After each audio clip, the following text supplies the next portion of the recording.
Des gens qui se jettent les uns sur les autres pour du Nutella, une jeune femme qui arrache du papier toilette des mains d'une vieille dame, une foule qui attend dans le froid pour s'engouffrer en premier dans les magasins le jour du Black Friday, et même des automobilistes qui vont jusqu'à se battre pour un litre d'essence. Ce monde serait-il devenu soudainement sauvage? Apparemment pas. Dans son livre Influence et manipulation, Robert Cialdini nous explique que c'est pas nouveau et c'est la rareté qui rend les gens fous. Et dans cette vidéo, on va voir comment vous pouvez vous aussi utiliser cette folie pour faire plus de ventes.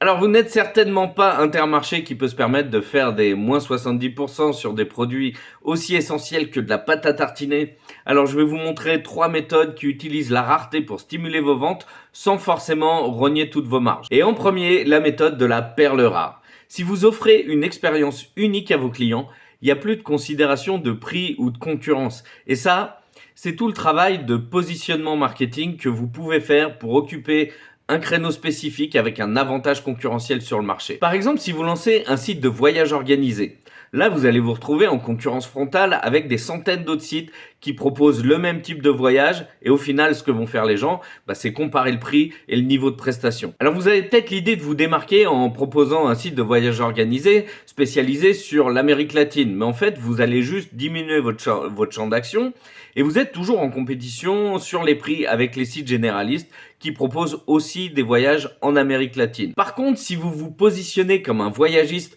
dédié aux fans de sport extrême, ou même dédié au voyage en Amérique latine, mais en immersion avec des archéologues sur les traces des Mayas, des Aztèques, des Toltecs ou des Incas, là, vous tenez peut-être quelque chose qui va vous différencier et vous donner un avantage concurrentiel sur le marché. Si vous voulez en apprendre plus sur le positionnement, j'ai une deuxième vidéo qui introduit le sujet plus en détail sur mon site. Je vous mets le lien en commentaire. La deuxième méthode, c'est l'édition limitée. Là, vous avez deux armes à votre disposition, la quantité limitée ou la durée limitée. C'est une méthode que toutes les grandes marques utilisent. Vous n'avez pas une marque de voiture qui n'a pas une petite quantité de son modèle fétiche en version ultra sport ou une enseigne de hamburger qui lance pas régulièrement un hamburger original pendant une durée limitée. Et s'ils font ça, c'est parce que ça incite ceux qui ont déjà acheté chez vous à revenir régulièrement et c'est aussi une bonne occasion de faire une opération de promotion et d'être découvert par ceux qui ne vous connaissent pas encore et parce que vous allez donner à ceux qui sont fans de vos produits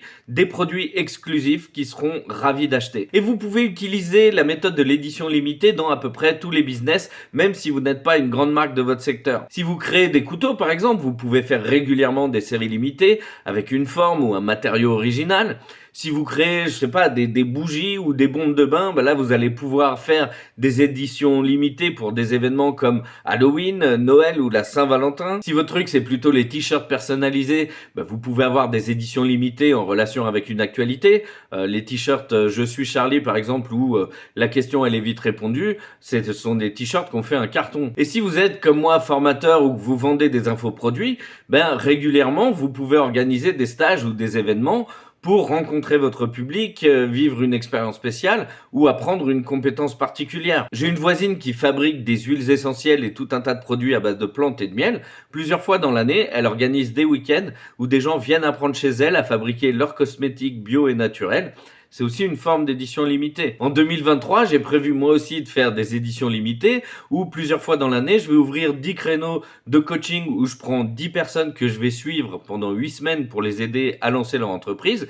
Une fois que c'est plein, je prends plus personne pendant plusieurs mois. Et enfin, une troisième méthode, la méthode des offres spéciales. Là, vous allez avoir plusieurs variantes, mais les offres spéciales, ça s'articule toujours autour d'un avantage rare et du sentiment d'urgence. Alors l'avantage rare, souvent c'est une réduction d'au moins 50% parce sinon c'est pas si exceptionnel que ça et les résultats montrent que si vous faites une réduction qui est inférieure à 50%, ça pousse pas vraiment à l'achat. Mais je suis bien conscient que 50%, c'est peut-être même pas ce que vous allez dégager comme marge.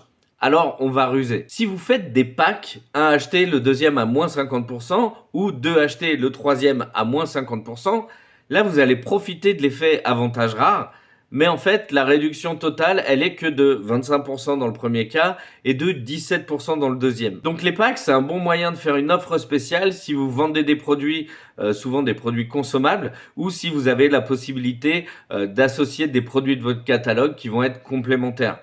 Vous pouvez toujours limiter cette offre dans le temps pour ajouter un sentiment d'urgence qui va pousser vos visiteurs à saisir cette opportunité. Vous avez un deuxième moyen de faire une offre spéciale en ajoutant des bonus à votre produit. Par exemple, si vous vendez des accessoires de tennis, vous pouvez avoir une offre spéciale jusqu'au 15 février, une housse offerte pour chaque raquette achetée. Et si vous êtes plutôt dans les cosmétiques, vous pouvez avoir une offre du type pour l'achat de ce fond de teint avant le 15 février, une éponge de précision offerte. Là, vous allez rajouter des bonus qui vous coûtent bien moins cher que de faire une réduction, mais ce sont des bonus qui ont de la valeur. Ils constituent un avantage pour votre client parce qu'il a de toute façon besoin de ces bonus qui lui coûteraient plus cher s'il les achetait séparément. Et c'est la même chose avec les kits complets. Imaginons que vous vendiez des guitares électriques. Il y a forcément une partie de vos clients qui débutent et qui ont besoin non seulement d'une guitare, mais aussi d'un ampli, de câbles de branchement, d'une housse pour la guitare, d'un médiator ou d'un jeu de cordes. Eh bien, si vous créez des kits complets pour les débutants à partir des produits de votre catalogue, vous pouvez créer une offre spéciale et même si vous faites que 10% de réduction sur tous les éléments du kit, vous pouvez rapidement mettre en avant un avantage comme économiser 20, 50 ou 100 euros avec ce kit. Là, vous allez augmenter votre revenu parce que vous augmentez le panier moyen d'une partie de vos clients et si votre offre ne trouve pas preneur, vous pouvez toujours continuer à vendre ces articles au détail, donc vous prenez aucun risque à essayer ce type d'offre. C'était la dernière vidéo de la série consacrée au best-seller Influence et Manipulation de Robert Cialdini. Vous pouvez retrouver les autres vidéos de la série sur le canal Startup Now avec toujours plus d'idées pour lancer et développer votre business. Ciao!